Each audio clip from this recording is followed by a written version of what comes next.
അമ്മയും വീടും ധനങ്ങളും വസ്തു സുഖങ്ങളും കർത്താവത്രേ.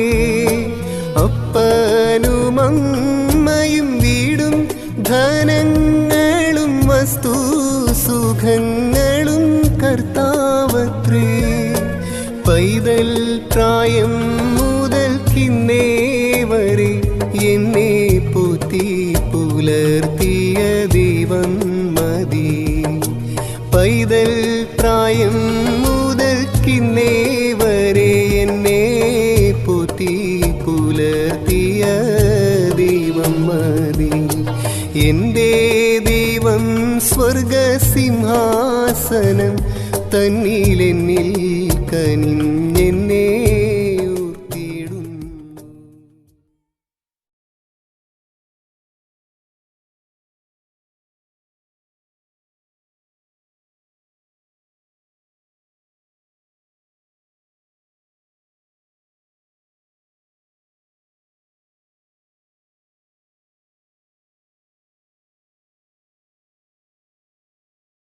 ഈ കൊറോണയിൽ അനേക പ്രയാസങ്ങൾ ഉണ്ടാകുന്നെങ്കിലും ഞാൻ ഓർപ്പിക്കട്ടെ, ഏത് കാലത്തെക്കാട്ടിലും പ്രത്യേകിച്ച് പ്രവചന ദൂതുകൾ അനേകരുടെ പക്കലെത്തുവാൻ, അനേകർ ചിന്തിപ്പാൻ, നാളെ എന്ത് ഭാവി എന്ത് എന്നുള്ളത് ചിന്തിപ്പാൻ സഭാഭേദമന്യേ ഇടയാക്കി അനേകർ ബൈബിള് ശ്രദ്ധിപ്പാനും വായിക്കാനും തുടങ്ങി. എനിക്ക് വരുന്ന ഫോൺ കോളുകളിൽ നിന്ന് എനിക്കറിയാം അനേകർ വേദപുസ്തകം വായിക്കാനും ഈ സത്യങ്ങൾ കണ്ടുപിടിക്കാനും ശ്രമിക്കാൻ തുടങ്ങി. ഞാൻ ഒരു കാര്യം ഓർപ്പിച്ചോട്ടെ, കർത്താവിന്റെ വരവ് സമീപിച്ച ഈ ദിവസങ്ങളിൽ ദൈവനാമം ഇതിലൂടെ ദൈവം മഹത്വപ്പെടുത്തുന്നുണ്ട് എന്നുള്ളത് നമുക്ക് കാണുവാനായിട്ട് ഇടയായിക്കൊണ്ടിരിക്കുകയാണ്. ഈ ചോദ്യങ്ങൾക്കൊക്കെ മറുപടി കിട്ടുവാനായിട്ട് ഒരു സ്ഥലമുണ്ട്. അത് നമ്മൾ പ്രാരംഭമായി വായിച്ചുകൊണ്ട് തുടങ്ങാം. യെശയ്യാപ്രവചനം 34 അധ്യായത്തിന്റെ 16 വാക്യം പ്രാരംഭമായി വായിച്ചുകൊണ്ട് നമുക്ക് ഈ 5 ദിവസത്തെ മീറ്റിങ്ങിൽ ഒരു ഇൻട്രഡക്ഷൻ ഞാനിവിടെ തരികയാണ്. എന്നാൽ ദൈവജനത്തിലൂടെ ചില കാര്യങ്ങൾ കൂടെ നമുക്ക് നോക്കി മനസ്സിലാക്കാൻ ഇന്നത്തെ പ്രഭാതം നമ്മളെ അനുവദിച്ചുകൊള്ളട്ടെ. യഹോവയുടെ പുസ്തകത്തിൽ അന്വേഷിച്ച് വായിച്ചു നോക്കുവിൻ, അവയിലൊന്നും കാണാതിരിക്കുകയില്ല, ഒന്നിനും ഇണയില്ലാതിരിക്കുകയുമില്ല. അവന്റെ വായല്ലോ കൽപ്പിച്ചത്, അവന്റെ ആത്മാവത്രേ അവയെ കൂട്ടിവരുത്തിയത്. ഒരു പ്രവചന പഠിതാവ് അല്ലെങ്കിൽ പഠിക്കുന്ന ഒരു വിദ്യാർത്ഥി എന്ന നിലയിൽ ഞാൻ ഇന്നും ഒരു വിദ്യാർത്ഥിയാണ്. എന്നെ സംബന്ധിച്ച് വളരെ ആവേശം കൊള്ളിക്കുന്ന ഒരു വാക്യമാണ് ഞാൻ വായിച്ചത്. നമ്മൾ ഓർത്തതുപോലെ ഭാവി അറിയുവാൻ മനുഷ്യന് വളരെ ആകുല ചിത്തയുണ്ട്. നോക്കുക, ആസ്ട്രോളജിയും ഈ ക്രിസ്റ്റൽ ഗേസിങ്ങും പാമിസ്ട്രിയും ഭാവിയെക്കുറിച്ച് ഏതെല്ലാം വിധത്തിൽ ന്യൂമറോളജി ഇതൊക്കെ പറയാൻ കഴിയുമോ അവരൊക്കെ ലോകത്തിന്റെ ആഗോളമായി ലക്ഷക്കണക്കിന് പണമാണ് അതുമൂലം ഉണ്ടാക്കുന്നത്. എന്താ അതിന്റെ കാരണം? ഏത് മനുഷ്യനും ലോകത്തിന്റെ ഏത് കോണിൽ പോയാലും he so interested in knowing the future. ഭാവി അറിയാനായിട്ട് അവൻ ആകുല ചിത്തനാണ്. പ്രത്യേകിച്ച് ലോക വൈഷമ്യങ്ങളിൽ അവൻ പെട്ടെന്ന് ഇത് കുറച്ചുകൂടെ മനസ്സിലാക്കാനായിട്ട് ശ്രമിക്കും. പക്ഷെ ദൈവം ഒരു കാര്യം പറയുന്നുണ്ട്, ഈ പറയുന്നത് ശരിയാകാം തെറ്റാകാം, പക്ഷേ ഒരിക്കലും തെറ്റിപ്പോകാത്ത വിധത്തിൽ ദൈവം തന്റെ പ്രവാചകന്മാരിലൂടെ നമുക്ക് രേഖപ്പെടുത്തി തന്ന ഒരു പുസ്തകമുണ്ട്. ആ പുസ്തകത്തിന്റെ പേര് ദൈവം വിളിക്കുന്നത് യഹോവയുടെ പുസ്തകം എന്നാണ്. ഇംഗ്ലീഷിൽ വായിച്ചാൽ ബുക്ക് ഓഫ് ദ ലോർഡ് എന്നാണ്. ആ ലോർഡ് എന്നുള്ള വാക്ക് ക്യാപിറ്റലോ ക്യാപിറ്റൽ ആർ ക്യാപിറ്റൽ ഡി, ക്യാപിറ്റലാണ് ആ അക്ഷരങ്ങൾ മുഴുവൻ. എന്താ അങ്ങനെ ഇടാൻ കാരണം? അതിന്റെ അക്ഷരികമായ ആശയം ദ ബുക്ക് ഓഫ് യഹോവ എന്നാണ്. യഹോവ. മാർട്ടിൻ ലൂതർ ഭാഷാന്തരം ചെയ്തപ്പോൾ ആ വാക്ക് അദ്ദേഹം അത് ലോർഡ് എന്നാക്കി, ക്യാപിറ്റൽ LORD എന്നുള്ള വാക്കാക്കി. ജർമ്മൻ ഭാഷയിലേക്ക് ഈ വേദപുസ്തകം വിവർത്തനം ചെയ്തപ്പോൾ, ഈ വാക്യം വിവർത്തനം ചെയ്തപ്പോൾ ബുക്ക് ഓഫ് ദ ലോർഡ് എന്നുള്ളതിന് കൊടുത്ത sentence book of the eternal one. യഹോവ എന്ന വാക്കിന്റെ അർത്ഥം നിത്യനായവൻ. the eternally existing God, നിത്യനായി നിലകൊള്ളുന്ന ദൈവം. എന്താ അതിന്റെ അർത്ഥം? മനുഷ്യന് സമയത്തിന് പരിധിയുണ്ട്. അവൻ ഇന്നലെയുള്ളതും ഇന്നുള്ളതും പറയാം, നാളെയുള്ളത് പറയാൻ നിവൃത്തിയില്ല. ഒരു കാര്യം ഓർത്തു നോക്കിയേ, 100 വർഷം കഴിയുമ്പോൾ, ഒരു 500 വർഷം കഴിയുമ്പോൾ ലോക ചരിത്രം എങ്ങനെയാണ്, രാഷ്ട്രീയ ഗതി എങ്ങനെയാണെന്ന് ഏത് മനുഷ്യന് പറയാൻ കഴിയും? ഒരു മനുഷ്യനും പറയാൻ കഴിയില്ല. എന്നാൽ 2000 വർഷങ്ങൾക്ക് മുമ്പാണ് ബൈബിളിന്റെ അവസാനത്തെ ഗ്രന്ഥം എഴുതി പൂർത്തീകരിച്ചത്. 2400 വർഷം മുമ്പ് പഴയ നിയമം എഴുതി പൂർത്തീകരിച്ചു. എന്റെ പ്രിയപ്പെട്ടവരോട് പറയട്ടെ, 2500 വർഷം മുമ്പ്, 2000 വർഷങ്ങൾക്ക് മുമ്പ് രേഖപ്പെടുത്തി വെച്ചത് നമ്മുടെ കൺമുമ്പിൽ നിവർത്തിക്കുന്നതിന്റെ കാരണം എന്താണ്? ഇത് രേഖപ്പെടുത്തി തന്നത് ദി എറ്റേണൽ എക്സിസ്റ്റിംഗ് ഗോഡ്, സമയത്തിന് അതീതനായ ഒരു ദൈവമാണ്. സമയത്തിന് അതീതനായ ദൈവം. അവന്റെ മുന്നിൽ ഒന്നും മറവല്ല. അവന് സർവജ്ഞാനിയാണ്. അവന് കാര്യങ്ങൾ മുമ്പ് കൂട്ടി അറിഞ്ഞ് നമുക്ക് വെളിപ്പെടുത്തി തന്നിരിക്കുന്നത് കൊണ്ട് ഈ പുസ്തകത്തിന് പേര് കൊടുത്തു യഹോവയുടെ പുസ്തകം. ഇതൊരു പുസ്തകമല്ല, 66 ഗ്രന്ഥം, 1600 വർഷത്തിന്റെ ഉള്ളിൽ 40 വ്യത്യസ്ത എഴുത്തുകാരെ കൊണ്ട് അവർ എഴുതി പൂർത്തീകരിച്ചു. 40 വ്യത്യസ്ത എഴുത്തുകാർ, 1600 വർഷത്തിന്റെ അന്തരം, ഏതാണ്ട് 40 വ്യത്യസ്ത എഴുത്തുകാർ. എത്ര തലമുറകളുടെ അന്തരത്തിൽ അവർ പരസ്പരം കണ്ടിട്ടില്ല, ആശയവിനിമയം നടത്തിയിട്ടില്ല. പക്ഷേ പരിശുദ്ധാത്മാവ് ഇത് കൂട്ടിവരുത്തി നമ്മുടെ കരങ്ങളിൽ ഒരു ബുക്കായി തന്ന് ഇന്ന് നമ്മൾ ഇത് വായിക്കുമ്പോൾ ഒരു പുസ്തകം മറ്റേ പുസ്തകത്തിന്റെ പൂരിതമാണ്. Fulfilling the other, not contradicting. അതിനെ എതിർക്കുകയല്ല, അതിന്റെ പൂർത്തീകരണം കൂടുതൽ വെളിച്ചം നമുക്ക് തരികയാണ്. എങ്ങനെ സാധിച്ചു? ഇതിന്റെ പുറകിൽ പ്രവർത്തിച്ചത് ദൈവമാണ്. ഇവരെഴുത്തുകാരായിരുന്നു, അവനത് ഡിക്റ്റേറ്റ് ചെയ്യുകയാണ്. ഈ പുസ്തകത്തിൽ ഏതാണ്ട്, എന്റെ പ്രിയപ്പെട്ടവരോട് പറയട്ടെ, 25% 30% പ്രവചന രൂപേണ രേഖപ്പെടുത്തി. ഈ 66 ഗ്രന്ഥത്തിൽ 17 ഗ്രന്ഥങ്ങൾ പഴയ നിയമത്തിലും 1 ഗ്രന്ഥം പുതിയ നിയമത്തിലും പൂർണ്ണമായി പ്രവചന വിഷയങ്ങൾക്ക് മാറ്റിവെച്ചു. 18 ഗ്രന്ഥങ്ങൾ പ്രവചന വിഷയങ്ങൾ ശ്രദ്ധിക്കാതിരിക്കുകയാണെങ്കിൽ ബൈബിളിൽ ഏതാണ്ട് 1/4 ഭാഗം ഞാൻ അത് ശ്രദ്ധിക്കാതെ പോവുകയാണ്. അപ്പോൾ ഈ ബൈബിളിലെ പ്രവചനങ്ങൾ വളരെ പ്രാധാന്യത അർഹിക്കുന്നു. എന്റെ പ്രിയപ്പെട്ടവരോട് ഞാൻ ഓർപ്പിക്കട്ടെ, ഈ ബൈബിളിൽ ദൈവം നമുക്ക് വെളിപ്പെടുത്തി തന്നതാണ് ഈ പ്രവചന വിഷയങ്ങൾ. ഞാൻ ഒരു കാര്യം കൂടെ ഓർപ്പിച്ചുവിടാം. യഹോവ എന്ന വാക്കിനോടുള്ള ബന്ധത്തിൽ ആ വാക്കിന്റെ പ്രാധാന്യത എസെക്കിയേൽ പ്രവചനത്തിൽ നിന്നുകൂടെ കാണിച്ചിട്ട് ഞാൻ ആ ഭാഗം അങ്ങ് വിട്ടേക്കാം. എസെക്കിയേൽ പ്രവചനം എടുക്കുമ്പോൾ ഒരു ഫ്രേസ്, അതായത് ഒരു പ്രയോഗം 77 പ്രാവശ്യം ആവർത്തിച്ചിട്ടുണ്ട്. എന്താ അത് അങ്ങനെ ആവർത്തിക്കപ്പെട്ടതെന്ന് ഞാൻ ചൂണ്ടിക്കാണിക്കാൻ പോവുകയാണ്. A particular phrase is repeated 77 times. 77 പ്രാവശ്യം ഈ ബുക്ക് ഓഫ് എസെക്കിയേലിന്റെ പുസ്തകത്തിൽ ഈ പ്രവചനത്തിൽ രേഖപ്പെടുത്തിയിട്ടുണ്ട്. ഉദാഹരണമായിട്ട് നമുക്ക് 1-2 എണ്ണം വായിക്കാം. നമ്മൾ ഓർത്ത പോലെ 77 എണ്ണമൊന്നും നമുക്ക് നോക്കാൻ നിവൃത്തിയില്ല. 5-ാം അധ്യായം ഒന്ന് നോക്കിയാട്ടെ. 5-ാം അധ്യായത്തിൽ കടന്നു വരുമ്പോൾ അതിന്റെ 5-ാം അധ്യായത്തിന്റെ 13-ാമത്തെ വാക്യം നോക്കിയാട്ടെ. അങ്ങനെ എന്റെ കോപത്തിന് നിവൃത്തി വരും, ഞാൻ അവരോട് എന്റെ ക്രോധം തീർത്ത് തൃപ്തനാകും. എന്റെ ക്രോധം അവരിൽ നിവർത്തിക്കുമ്പോൾ യഹോവയായി ഞാൻ എന്റെ തീഷ്ണതയിൽ അതിനെ അരുളി ചെയ്തു എന്ന് അവർ അറിയും. Then you shall know that I am the Lord. ആ വാക്ക് നോക്കിയാട്ടെ. 6-ാം അധ്യായത്തിൽ വരുമ്പോൾ നമ്മൾ വീണ്ടും അത് വായിക്കുന്നുണ്ട്. അതിന്റെ 7-ാം വാക്യം, നിഹിതന്മാർ നിങ്ങളുടെ നടുവിൽ വീഴും, ഞാൻ യഹോവ എന്ന് നിങ്ങൾ അറിയും. 10-ാം വാക്യം, ഞാൻ യഹോവ എന്ന് നിങ്ങൾ അറിയും. 14-ാം വാക്യം, ഞാൻ അവരുടെ നേരെ കൈ നീട്ടി അവരുടെ സകല സംസ്ഥാനങ്ങളിലും ദേശത്തെ തിബ്ല മരുഭൂമിയേക്കാൾ അധികം നിർജ്ജനവും ശൂന്യമാക്കും. അപ്പോൾ ഞാൻ യഹോവ എന്ന് അവരറിയും. Then you shall know that I am the Lord. 77 പ്രാവശ്യം ആ വാക്ക് എസെക്കിയേലിൽ ആവർത്തിച്ചിട്ടുണ്ട്. എന്തിനാ അത് ആവർത്തിച്ചത്? എന്റെ പ്രിയപ്പെട്ടവർ, അതിൽ ഓരോ സന്ദർഭം എടുത്ത് നോക്കിയാട്ടെ. യഹോവ എന്ന് നിങ്ങൾ അറിയും. യഹോവ എന്ന വാക്കിന്റെ അർത്ഥം നിത്യനായി നിലകൊള്ളുന്ന ദൈവം എന്നാണ്. ഒരു കാര്യം സംഭവിക്കുന്നതിന് മുമ്പ് ദൈവം പറയുകയാണ് അവരോട്. ഉദാഹരണമായിട്ട് 14-ാം വാക്യം, 6:14, പാലും തേനും ഒഴുകുന്ന കനാൻ ദേശം, ആ ദേശം റിബ്ലാ മരുഭൂമിയെക്കാട്ടിൽ ഞാൻ നിർജ്ജനവും ശൂന്യമാക്കും. നഗവും മരുഭൂമിയിലെ ഒരു പ്രദേശമാണ്. ഞാൻ അതുപോലെ ശൂന്യമാക്കി തീർക്കുമ്പോൾ then you will know that I am the Lord. ഒരു കാര്യം സംഭവിക്കുന്നതിന് മുമ്പ് ദൈവം അത് സംഭവിക്കുമെന്ന് രേഖപ്പെടുത്തുകയാണ്. പിന്നെ അപ്പോൾ നിങ്ങൾ അറിയും ഞാൻ യഹോവയാണെന്ന് നിങ്ങൾ അറിയും. ഒന്ന് ശ്രദ്ധിച്ചു നോക്കിക്കേ, ആ പ്രയോഗം 77 പ്രാവശ്യം ഈ എസെക്കിയേലിൽ ആവർത്തിച്ചിട്ടുണ്ട്. ഞാൻ എന്താ ഓർപ്പിച്ചത്? ദൈവം മുമ്പ് കൂട്ടി നമ്മളോട് പറയുകയാണ്. നമ്മൾ എടുത്തിരിക്കുന്ന വിഷയം തന്നെ ഇസ്രായേലും ലോകരാഷ്ട്രങ്ങളും എന്നുള്ള വിഷയമാണ്. ഒരു വാക്യം ഒന്ന് ശ്രദ്ധിച്ചാട്ടെ. യെശയ്യാപ്രവചനം 41-ാം അധ്യായം എന്ന് എടുത്താട്ടെ. യെശയ്യാപ്രവചനം 41-ാം അധ്യായത്തിന്റെ 21 തൊട്ടുള്ള വാക്യം. അവിടെ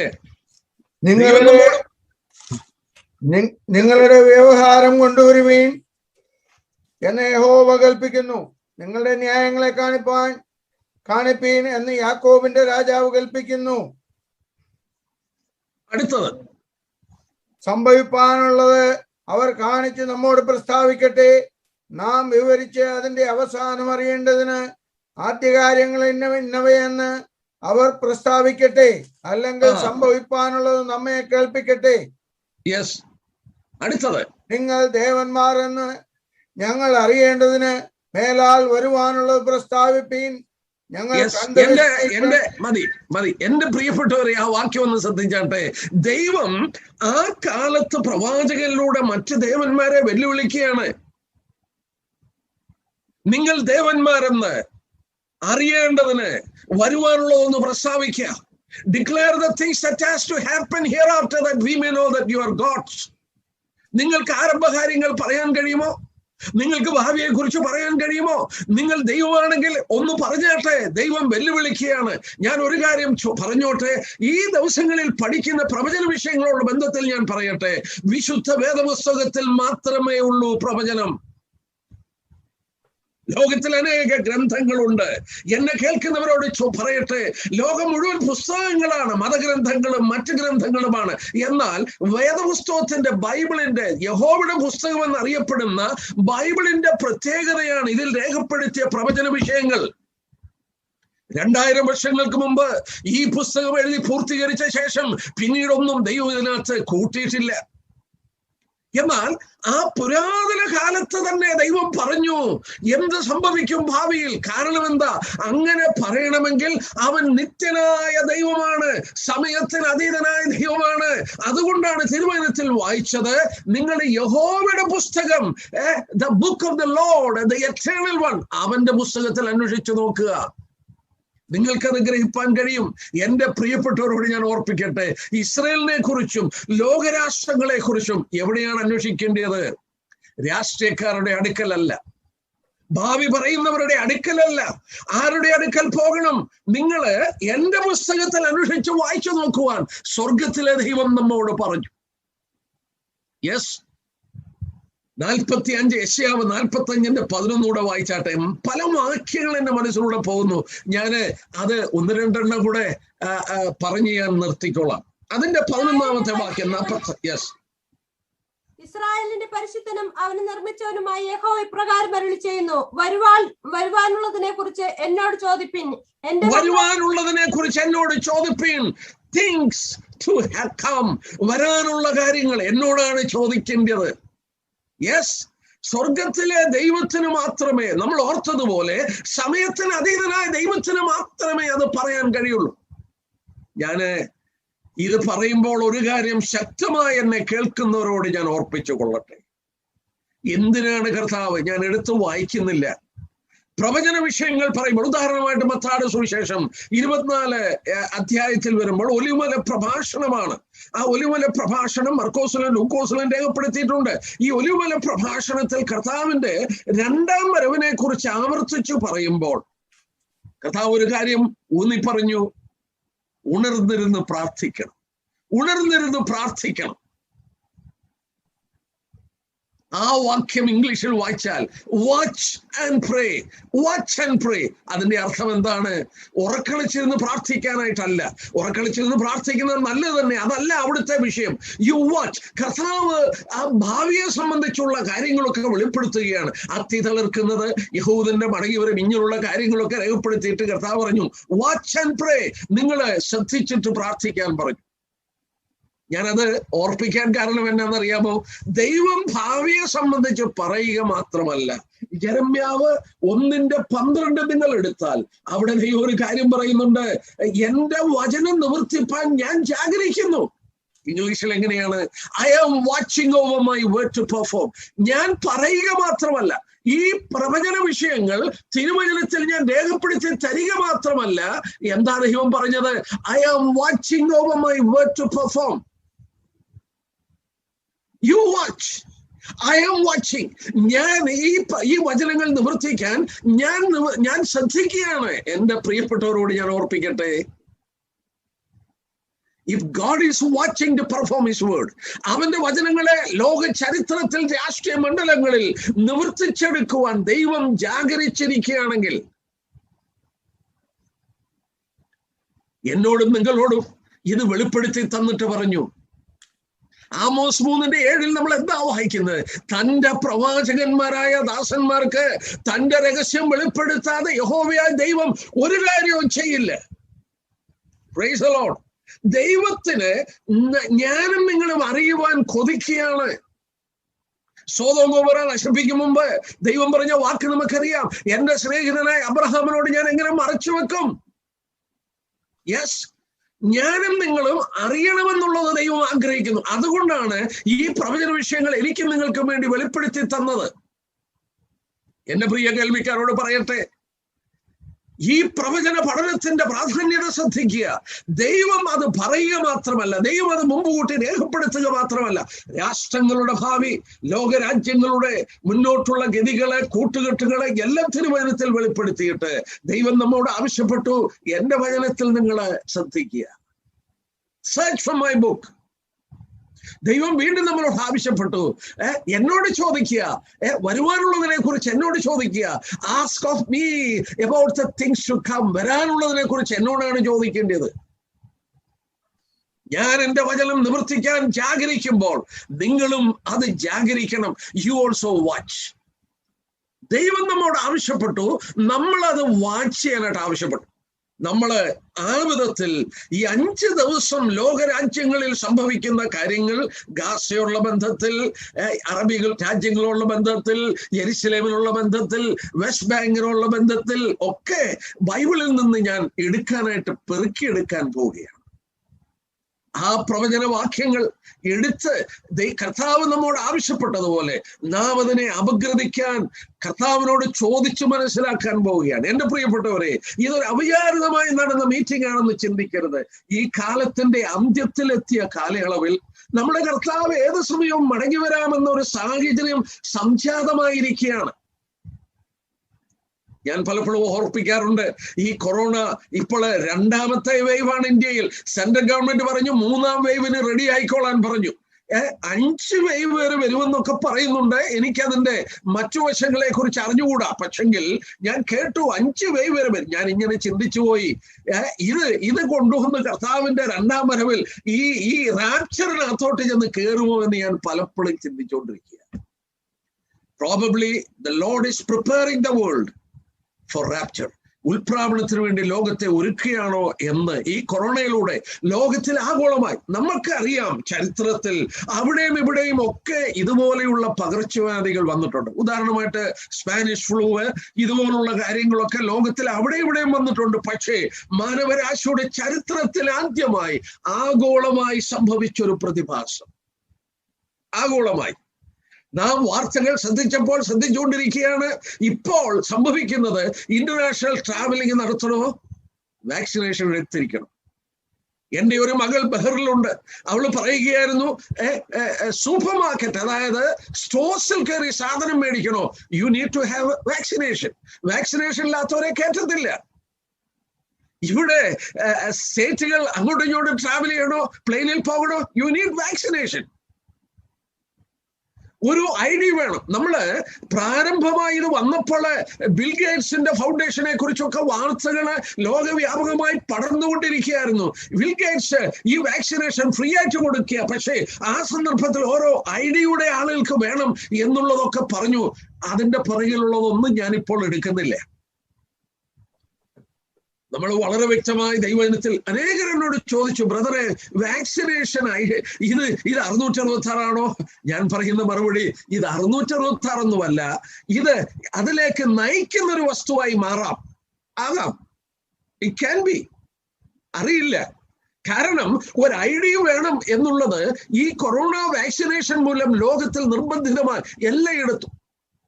കേരളത്തിൽ മർത്തോമ കോളേജിൽ പഠിക്കുന്ന ഒരു വിദ്യാർത്ഥി, അവൻ ഫുട്ബോൾ പ്രേമിയാണ്. ഈ കഴിഞ്ഞ ദിവസം ഞാൻ ആ ന്യൂസ് കണ്ടപ്പോൾ അവനെ കുറിച്ചുള്ള ന്യൂസ് വരിക. ആ ന്യൂസിനകത്ത് അവനെ സ്പെയിനിലുള്ള ഒരു ക്ലബ് അവനെ ട്രെയിൻ ചെയ്യാൻ എടുത്തു. പക്ഷെ ഇപ്പോൾ അവൻ ഫേസ് ചെയ്യുന്ന ഒരു പ്രോബ്ലം, അവന് വാക്സിനേഷൻ കിട്ടിയിട്ടില്ല. വാക്സിനേഷൻ 40 ദിവസം മുമ്പ് എടുത്തവർക്കേ അങ്ങോട്ട് പോകാനൊക്കത്തുള്ളൂ. അവന് വളരെ ബുദ്ധിമുട്ടുന്നു. ഈ ട്രാവൽ ചെയ്യണമെങ്കിൽ ഇത് വേണമെന്നുള്ളത് നിർബന്ധിതമായി മാറുകയാണ്. You need an ID, you need an identification to travel internationally and domestically also. ഇത് ഷോപ്പിങ്ങിന് വരെ ഇപ്പോൾ ഈ ഐഡി വേണ്ടി വരികയാണ്. ഞാൻ ആ ഭാഗം അവിടെ നിർത്തട്ടെ. ഞാൻ പറഞ്ഞു വന്നത്, ഞാനും നിങ്ങൾ ജീവിക്കുന്ന ദിവസങ്ങൾ കർത്താവിന്റെ വരവിനെ ബന്ധപ്പെടുത്തുന്ന ഒരു ദിവസമാണ്. യെസ്, കാഹളം ധ്വനിക്കുവാനും നാം ഇവിടെ നിന്ന് മാറ്റപ്പെടാനും ഇനി അധിക സമയമില്ല. ഏത് സന്ദർഭത്തിലും അത് നടക്കുമെന്നുള്ളത് ലോകത്തിന്റെ സംഭവങ്ങൾ നമ്മളെ വിളിച്ചു പറയുന്നു, നമ്മളെ പ്രബോധിപ്പിക്കുന്നു. ഞാനും നിങ്ങളും വിശുദ്ധന്മാരാണ്, ഞാനും നിങ്ങളും കണ്ണു തുറന്നവരാണ്, ഞാനും നിങ്ങളും അന്ധകാരത്തെ അത്ഭുത പ്രകാശത്തിൽ വന്നവരാണ്. കർത്താവിന്റെ വരവ് കള്ളനെ പോലെ സംഭവിക്കുമെന്നും പറഞ്ഞ ആളുകൾ ഇരിക്കുക. എന്റെ സഹോദരന്മാരെ, ബൈബിളിലെ കർത്താവിന്റെ വരവ് കള്ളനെ പോലെയാണെന്ന് രേഖപ്പെടുത്തിയിട്ടില്ല. ഒന്നെടുക്കാൻ തെസ്സലോനിക്ക ലേഖനം പറയാനേ ഉദ്ദേശിച്ചില്ല, പക്ഷെ മനസ്സിൽ വന്നതുകൊണ്ട് ഞാൻ ആ കാര്യം ഒന്ന് എടുത്തേക്കാം. 1 തെസ്സലോനിക്കർ 5-ാം അധ്യായം നോക്കിക്കാട്ടെ. യെസ്, അതിന്റെ 5-ാം അധ്യായത്തിന്റെ 1-2 വാക്യം. സഹോദരന്മാരെ, കാലങ്ങളെയും സമയങ്ങളെയും കുറിച്ച് നിങ്ങളെ എഴുതി അറിയിപ്പാൻ ആവശ്യമില്ല. കള്ളൻ രാത്രിയിൽ വരും പോലെ കർത്താവിന്റെ നാൾ വരുന്നെന്ന് നിങ്ങൾ തന്നെ നന്നായി അറിയുന്നുവല്ലോ. മതി, അത്രയും വായിച്ചിട്ട് പറയുക കർത്താവ് കള്ളനെ പോലെ വരും, ഒന്നും അറിയത്തില്ലെന്നും പറഞ്ഞിരിക്കുക. എന്നാൽ അതിന്റെ 4-ാം വാക്യം ഒന്ന് വായിച്ചേ സിസ്റ്ററെ. 4-ാം വാക്യം നോക്കിക്കാട്ടെ. എന്നാൽ സഹോദരന്മാരെ, ആ നാൾ കള്ളൻ എന്ന പോലെ നിങ്ങളെ പിടിപ്പാൻ നിങ്ങൾ ഇരുട്ടിനുള്ളവരല്ല, നിങ്ങൾ എല്ലാവരും വെളിച്ചത്തിന്റെ മക്കളും പകലിന്റെ മക്കളുമാകുന്നു. മതി, ഒന്ന് നോക്കിക്കാട്ടെ. രാത്രി കള്ളനെ പോലെ വരുന്നത് ഇരുട്ടിലുള്ളവർക്കാണ്, രക്ഷിക്കപ്പെടാത്തവർക്കാണ്. എന്റെ പ്രിയ സഹോദരി സഹോദരന്മാരെ, കർത്താവിന്റെ 2-ാം വരവ്, കർത്താവിന്റെ നാള് കള്ളനെ പോലെ സംഭവിക്കുന്നത് ഇരുട്ടിലുള്ളവർക്കാ, വെളിച്ചത്തിലുള്ളവർക്കല്ല. ഇവിടെ രേഖപ്പെടുത്തി എന്താ?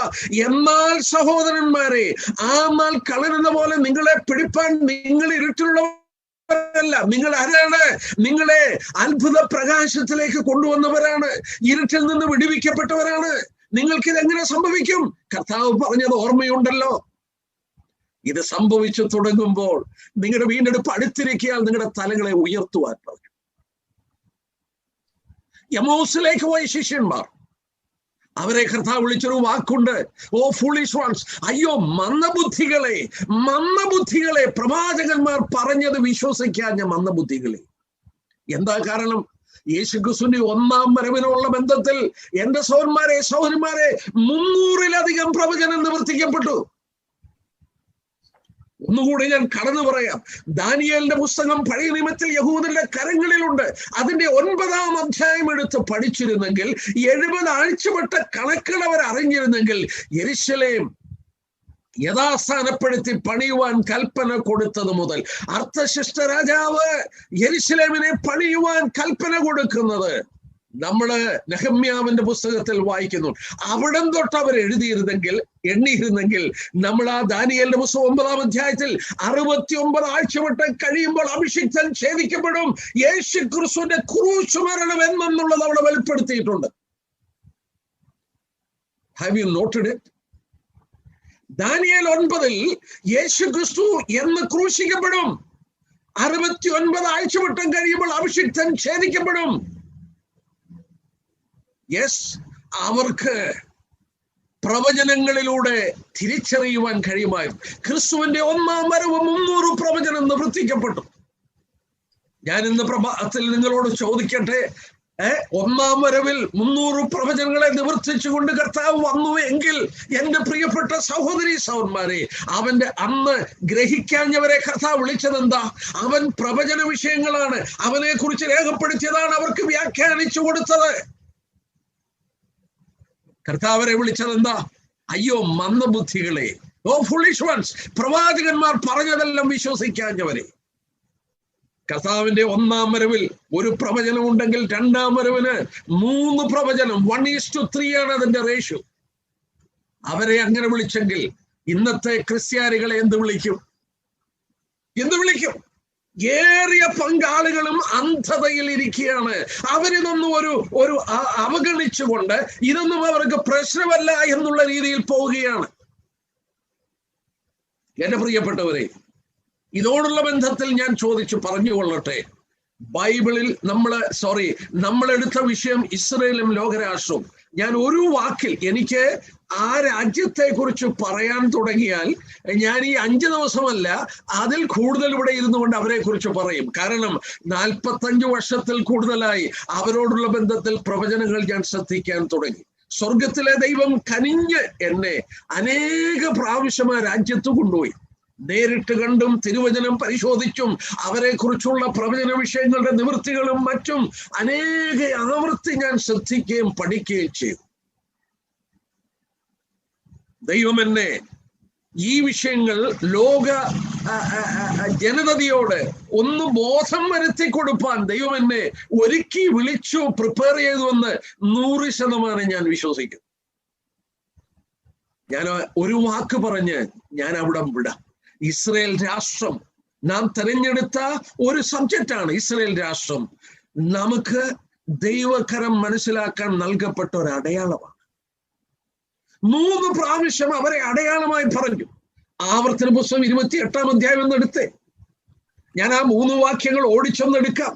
എന്നെ കേൾക്കുന്നവരുടെ കൂട്ടത്തിൽ, അല്ലെങ്കിൽ പ്രിയ പാസ്റ്റർ ഓർപ്പിച്ച പോലെ ഇത് ബ്രോഡ്കാസ്റ്റ് ചെയ്യും, അനേകർ ശ്രദ്ധിക്കുമ്പോൾ എന്തിനാണ് നിങ്ങൾ ഇത്രയും ഇമ്പോർട്ടൻസ് ഇസ്രയേലിന് കൊടുക്കുന്നത് എന്നൊരു പക്ഷേ ചോദിച്ചേക്കാം. ആ ചോദ്യത്തിന്റെ മറുപടി ആവർത്തന പുസ്തകം എഴുതുന്നത്, എന്റെ പ്രിയ കേൾവിക്കാരോട് ഞാൻ പറയട്ടെ, ഇസ്രയേലിൽ ആ ഒരു പുതിയ തലമുറ വന്നു. ഈജിപ്തിൽ നിന്ന് പുറപ്പെട്ടു വന്നൊരു പുതിയ തലമുറ.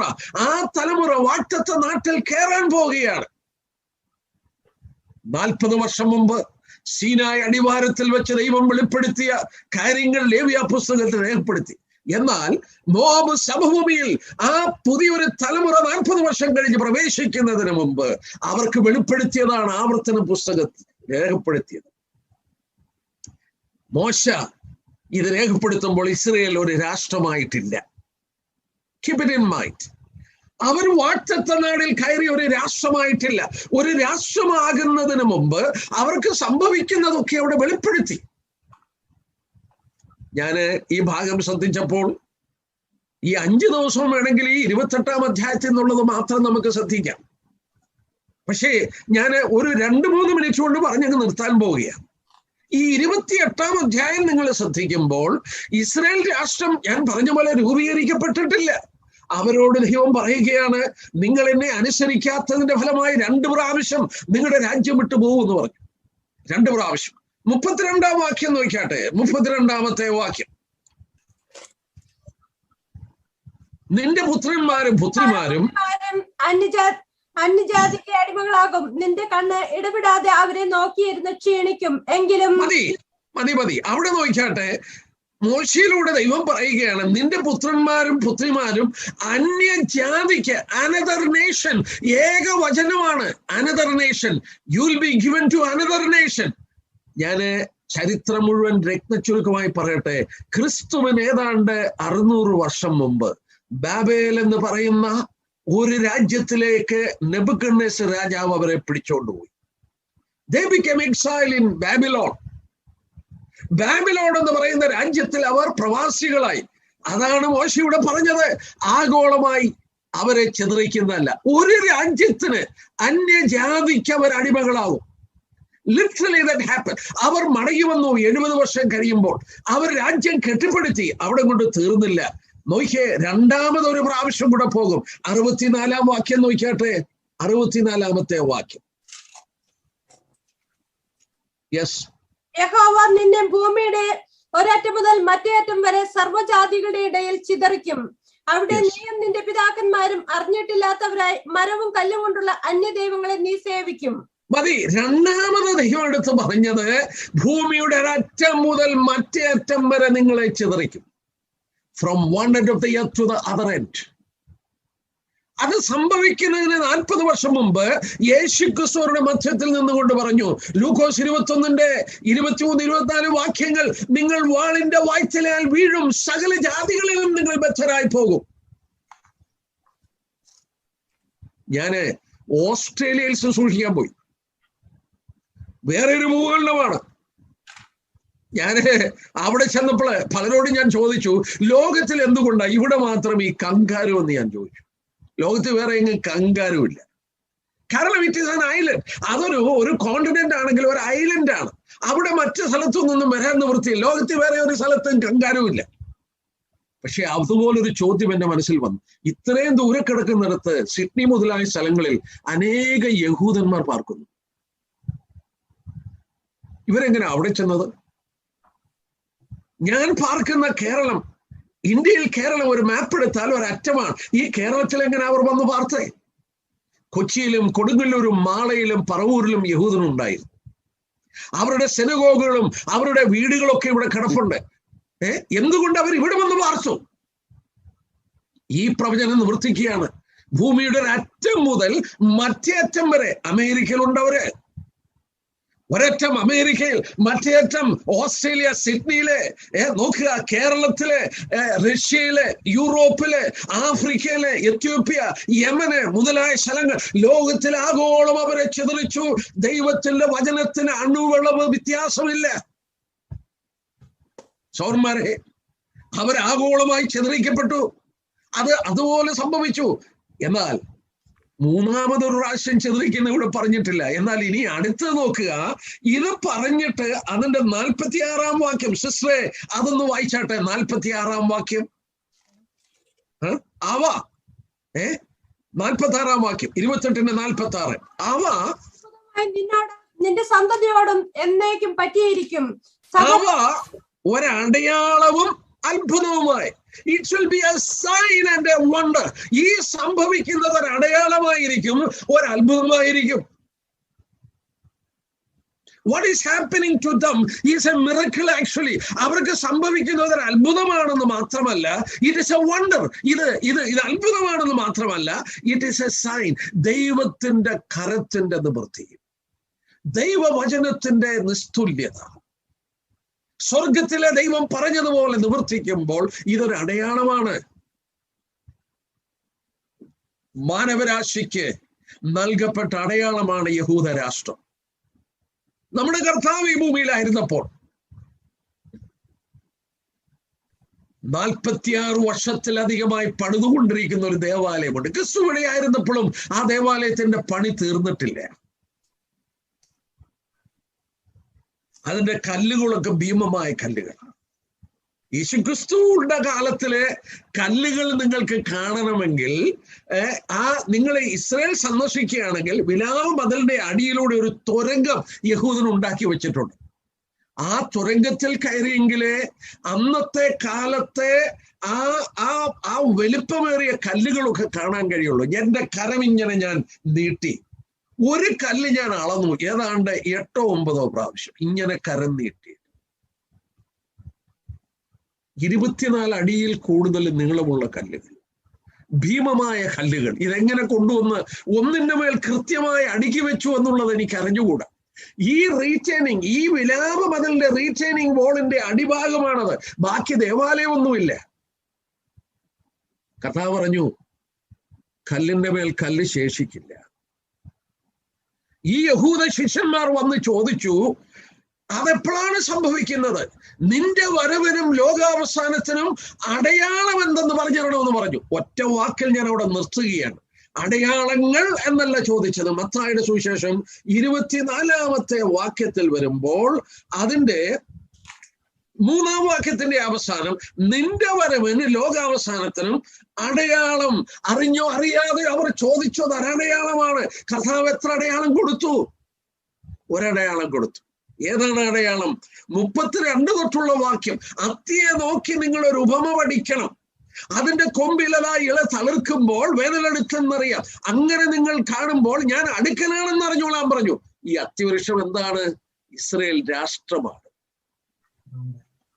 അത് ഇസ്രയേൽ രാഷ്ട്രമാണെന്നും മറ്റും തെളിയിക്കാൻ ഞാൻ ഒരു ക്ലാസ് എടുത്താൽ ഒരു ക്ലാസ് പോകും.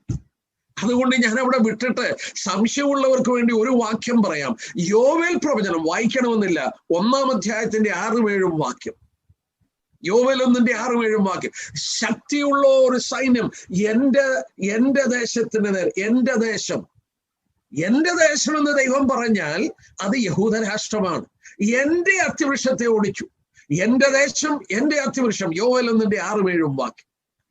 എന്റെ അത്തിവൃക്ഷത്തെ ഓടിച്ചു, എന്റെ ദേശം. എല്ലാ പ്രിയപ്പെട്ടവരെ, ഇസ്രയേലിലെ തളിർക്കുന്ന നിങ്ങൾ കാണും.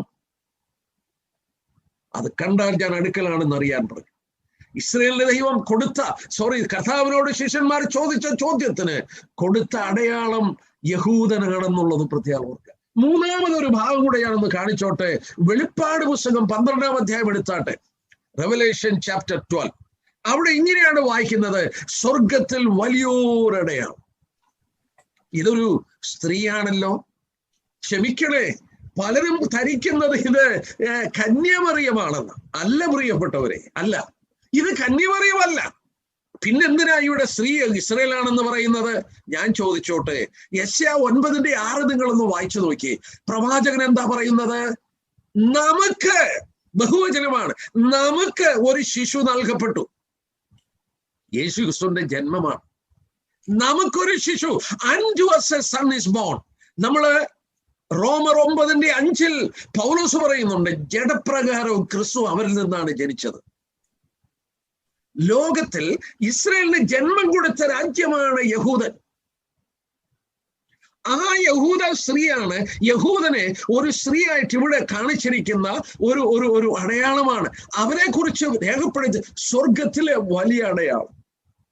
A great miraculous signpost in heaven. ഞാൻ അവിടെ നിർത്തുകയാണ്. ആവർത്തനം 28 പറഞ്ഞു മോശ അവരടയാളമാണ്.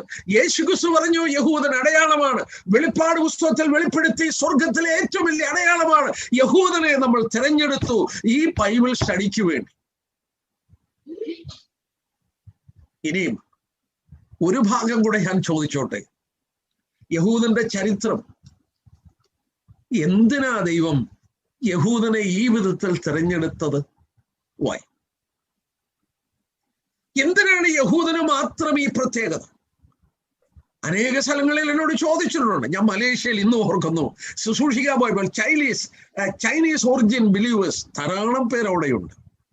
ചിലരെന്നോട് ചോദിച്ചു, why does God has a favouritism to this people? ദൈവത്തിന് ഇവരോട് മാത്രം എന്തിനാണ് ഈ പ്രത്യേകത എന്ന് എന്നോട് ചോദിച്ചു. ഞാനതിന്റെ മറുപടി പെട്ടെന്ന് പറഞ്ഞങ്ങ് പോകാം. ബാക്കി ബാക്ക്ഗ്രൗണ്ട് ഞാൻ എടുക്കുന്നില്ല. ലോകം മുഴുവൻ ദൈവത്തിൽ നിന്ന് മാറിപ്പോയി. നോഹയുടെ കാലത്ത് ലോകത്തെ ജലപ്രളയം കൊണ്ട് നശിപ്പിച്ചു. രണ്ടാമത് ദൈവം ഒരു പുതിയ തുടക്കം കൊടുത്തു. അവരോട് പറഞ്ഞത് ഉൽപ്പത്തി 9-ന്റെ 1 നിങ്ങൾ സന്താന പുഷ്ടിയുള്ളവരായി ഭൂമിയിൽ നിറയണം. Fill the world. മനുഷ്യൻ എന്താ പറഞ്ഞത്? 11-ന്റെ 4 പറഞ്ഞു, നാം ചിതറിപ്പോകാതെ ഒരു പട്ടണം പണിയാം. God said, you know, fill the world. ലോകത്തിൽ നിങ്ങൾ നിറയാൻ പറഞ്ഞപ്പോ മനുഷ്യൻ എന്താ പറഞ്ഞത്? ചിതറണ്ട, നമുക്ക് പട്ടണം പണിത് ഉണ്ടാക്കി ജീവിക്കാം. അങ്ങനെയാണ് ബാബേൽ പണിയുന്നത്. Babel is the emblem of rebellion of God. വീണ്ടും ലോകത്തെ നശിപ്പിക്കേണ്ട സമയമായി. ദൈവത്തിന്റെ കണ്ണ് ആ സമയത്ത് ഒരു മനുഷ്യനിൽ ചെന്ന് പതിച്ചു. ആ മനുഷ്യന്റെ പേരാണ് ഇവ്രി, ഹീബ്രു.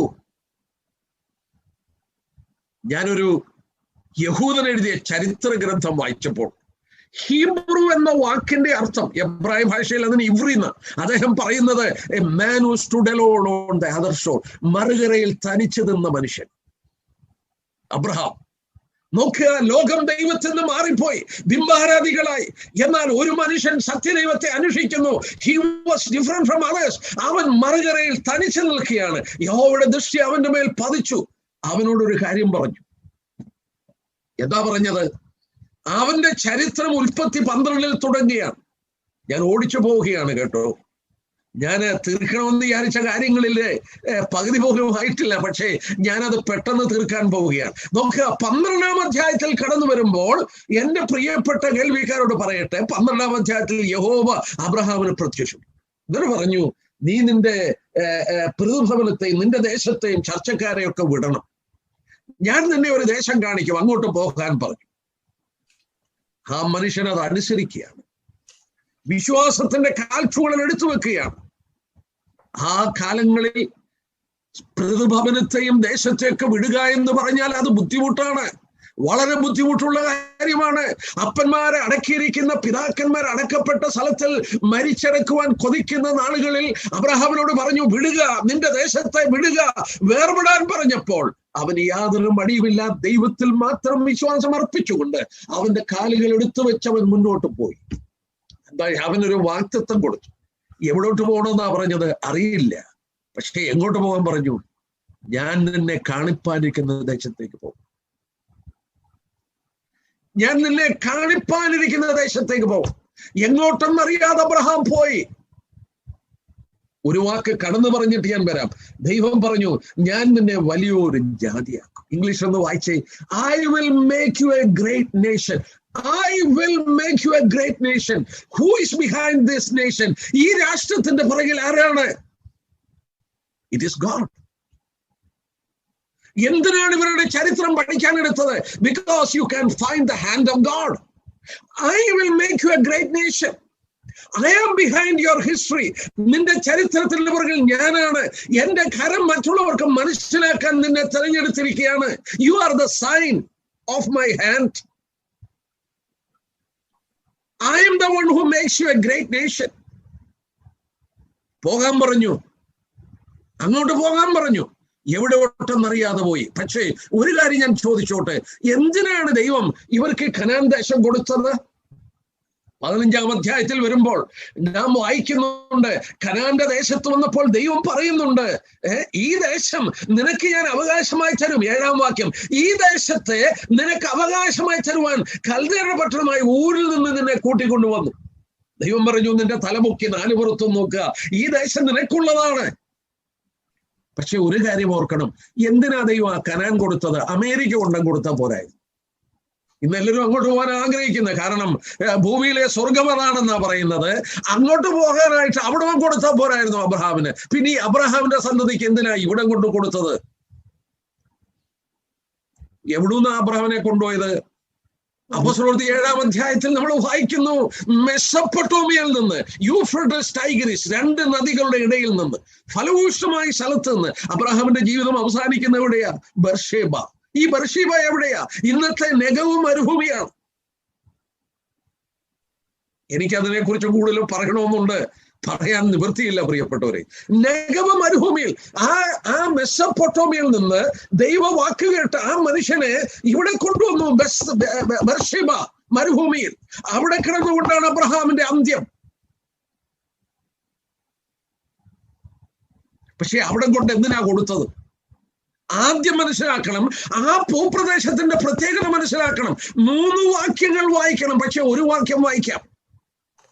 ഞാൻ ആദ്യം ആ വാക്യങ്ങളൊന്ന് പറയാം. Ezekiel 5:5, Ezekiel 38:12, യെശയ്യാവ് 19:24. അത് മാത്രം ഒന്ന് വായിക്കാം. 1000 ആണ്ട് വാഴ്ചയിലും ഈ സ്ഥലം കൊടുക്കുമ്പോൾ ദൈവം ആ സ്ഥലത്തിനൊരു പ്രത്യേകത പറയുന്നുണ്ട്, ഒരു വിവരണനം ഒരു വർണ്ണന കൊടുക്കുന്നുണ്ട്. ഐശയ്യ 19:24. അവിടെ 1000 ആണ്ട് വാഴ്ചയിലും അവർക്ക് കൊടുക്കുന്ന ഭൂമി അത് തന്നെയാ. അതിന്റെ കാരണം ഞാൻ പറയാം. എന്തിനാ ആ ഭൂമി കൊടുത്തത്? യെശയ്യാ 19:24 കിട്ടിയോ? അന്നാളിൽ ഇസ്രായേൽ ഭൂമിയുടെ മധ്യേ ഒരു അനുഗ്രഹമായി മിസ്രൈമിനോട് മതി. അന്നാളിൽ 1000 ആണ്ട് വാഴ്ചയിൽ ഇസ്രായേൽ ഭൂമിയുടെ മധ്യ ഒരു അനുഗ്രഹം. ബ്രദേഴ്സ്, സിസ്റ്റേഴ്സ്, ദൈവം അവർക്ക് കൊടുത്തത് ഭൂമിയുടെ മധ്യഭാഗമാണ്, the middle part of the world. എന്തിനാണെന്നറിയാമോ? പറയാം. യെശയ്യാപ്രവചനം 43 എടുത്താട്ടെ. എന്തിനാണ് അവിടെ കൊടുത്തതെന്ന് നോക്കുക. There is a purpose. ദൈവം ഒന്നും, ഞാൻ നിന്നെ കാണിക്കാതിരിക്കുന്ന ദേശത്തേക്ക് പോകാൻ പറഞ്ഞു. ദൈവത്തിന്റെ മനസ്സിലുണ്ടായിരുന്നു ആ പ്രദേശം ഇവർക്ക് കൊടുക്കണം. യെശയ്യാവ് 43 10 വാക്യം നോക്കിയാട്ടെ. 43 10 വാക്യം.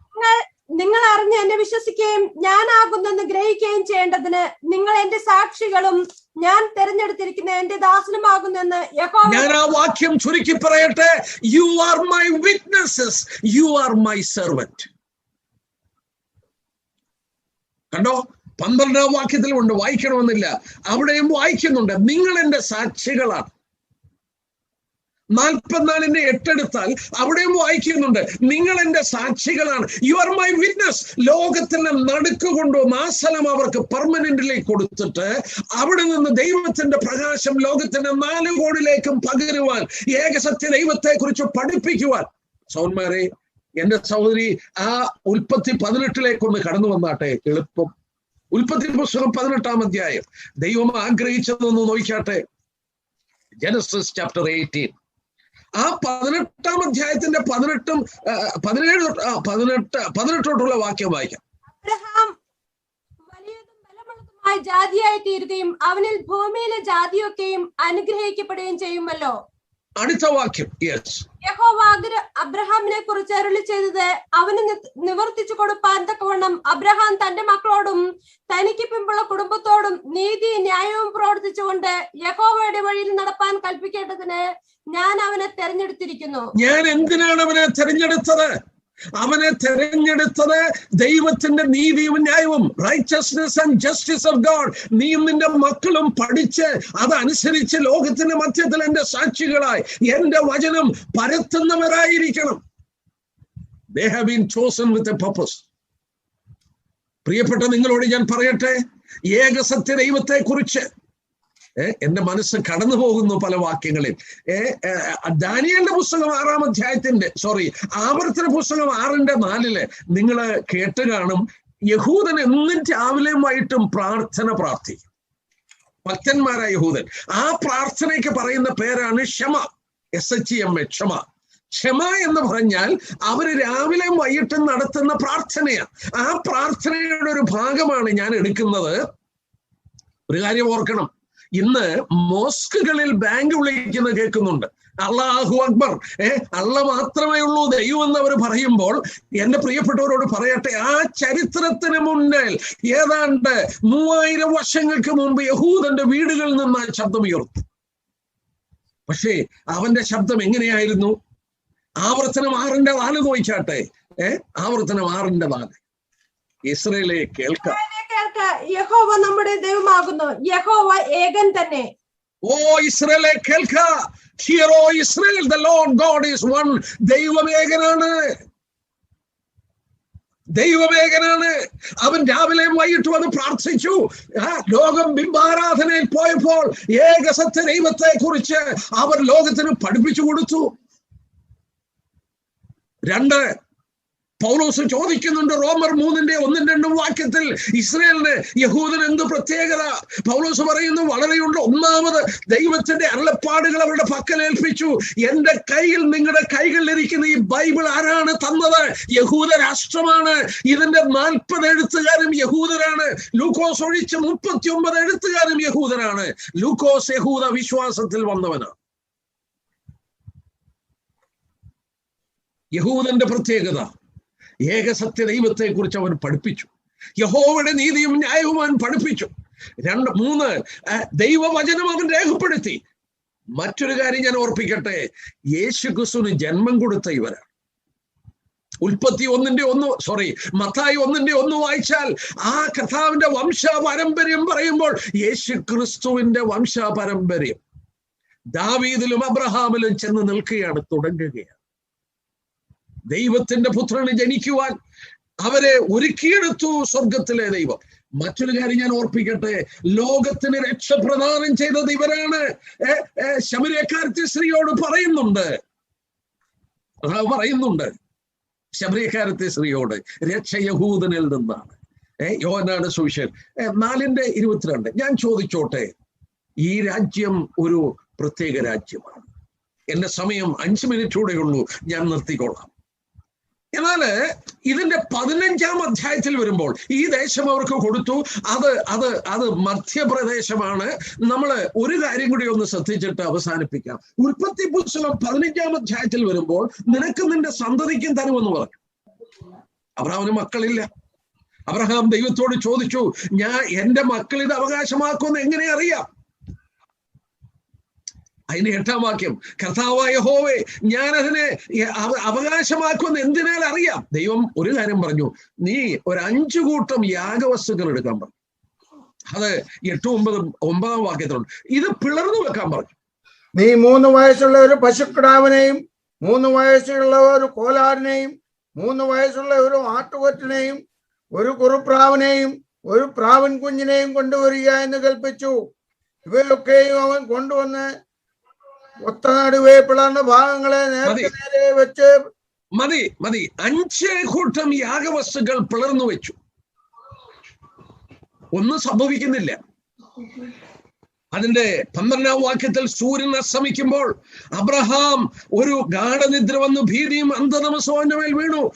പേടിച്ചിരിക്കുകയാണ്. ഇരുട്ട് വന്നു, ആരും കൂടെയില്ല. റാഞ്ചൽ പക്ഷികളെ ഓടിച്ചു കളഞ്ഞു. അബ്രഹാം ഭയന്നിരിക്കുമ്പോൾ അതിന്റെ 15-ാം വാക്യത്തില് അവിടെ നമ്മൾ വായിക്കുന്നു, അതിന്റെ 17-ാം വാക്യം, സൂര്യൻ അസ്തമിച്ച് ഇരുട്ടായ ശേഷം ഒരു പുകയുന്ന തീച്ചൂള അതിന്റെ നടുവിലൂടെ കടന്നു. അന്ന് യഹോവ അബ്രഹാമിനോട് ഒരു ഉടമ്പടി ചെയ്തു. യഹൂദൻ ഉടമ്പടി ചെയ്യുന്നത് ഈ വിധത്തിൽ.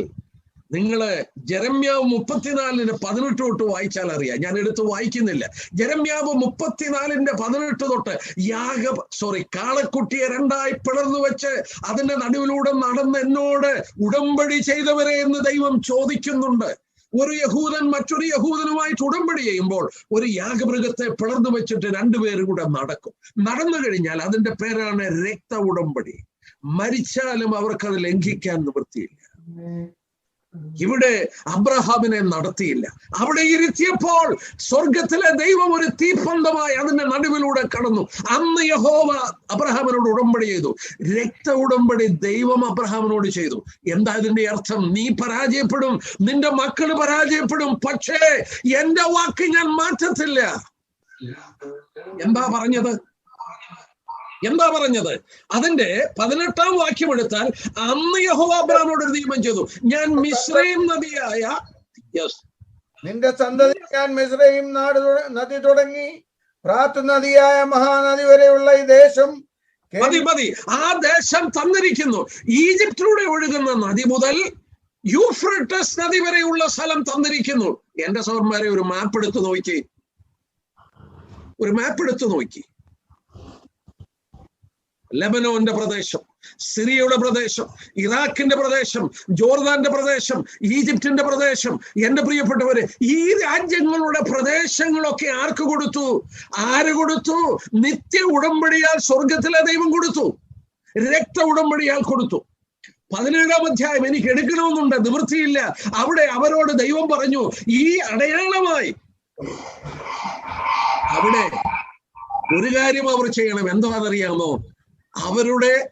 അവര് അഗ്രചർമ്മം പരിശോധന ഏൽക്കണം. ഈ പരിശോധന ദൈവം അവരുമായിട്ടുള്ള ഉടമ്പടിയുടെ അടയാളമാണ്. ആ ഉടമ്പടിയിൽ ഈ ദേശം ഉൾപ്പെട്ടിട്ടുണ്ട്. നോക്കുക, ഈ ദേശം ഉൾപ്പെട്ടിട്ടുണ്ട്. ഒരു കാര്യം ഓർത്താട്ടെ, അവരുടെ ശരീരത്തിൽ വഹിക്കുന്ന പാടുണ്ടല്ലോ, ആ പാട് അവരെ ഓർപ്പിക്കുന്നു, ഈ ദേശം ഞങ്ങൾക്കുള്ളതാണ്. ഇത് രക്ത ഉടമ്പടിയാണ്. എന്താ ഇന്ന് മധ്യപൂർവ്വദേശത്ത് നടക്കുന്നത്? സ്വർഗത്തിലെ ദൈവം എന്താ നടക്കുന്നത്? ഞാൻ ഒരു വാക്കിൽ പറയട്ടെ, അവർക്ക് വാഗ്ദത്തം ചെയ്ത ഭൂമിയുടെ ഒരു ഭാഗമേ കൊടുത്തുള്ളൂ, ബാക്കി ഭാഗം കൊടുക്കാൻ പോവുകയാണ്. അതിന്റെ ബഹളമാണ് ഈ കേൾക്കുന്ന മുഴുവൻ. ഇന്ന് മധ്യപൂർവ്വദേശത്തിൽ നിങ്ങൾ കാണുന്ന പ്രശ്നങ്ങൾ മുഴുവൻ ഈ ക്രൈസിസ് ആണ്. ഈ ക്രൈസിസിലൂടെയാണ് ദൈവം ഇത് കൊടുക്കാൻ പോകുന്നത്. ഞാൻ ഒരു വാക്ക് പറഞ്ഞ് നിർത്തട്ടെ. ഇസ്രയേലിന്റെ പ്രൈം മിനിസ്റ്റർ ആയിരുന്നു മെനഹാം ബെഗിൻ. അദ്ദേഹം പറഞ്ഞത് ഞാൻ കുറിച്ചു വെച്ചു. ലോകത്തില് UN ഇടപെടുന്നു. അമേരിക്കൻ പ്രസിഡന്റ് ഡൊണാൾഡ് ട്രംപ് യെരുശലേം അവരുടെ തലസ്ഥാനമായി പ്രഖ്യാപിച്ചു. ലോകരാജ്യങ്ങളിൽ പല രാജ്യങ്ങളും അവരെ തുടച്ചു കളയണം. ഞാൻ ഇങ്ങനെ ഓർത്തുപോയി. ഹാമാൻ എച്ചിൽ തുടങ്ങി, ഹിറ്റ്ലർ എച്ചിൽ തുടങ്ങി, ഹാമാസ് എച്ചിൽ തുടങ്ങി, ഹെസ്ബുള്ള എച്ചിൽ തുടങ്ങി. ഒന്ന് ആലോചിച്ച് നോക്കിയേ.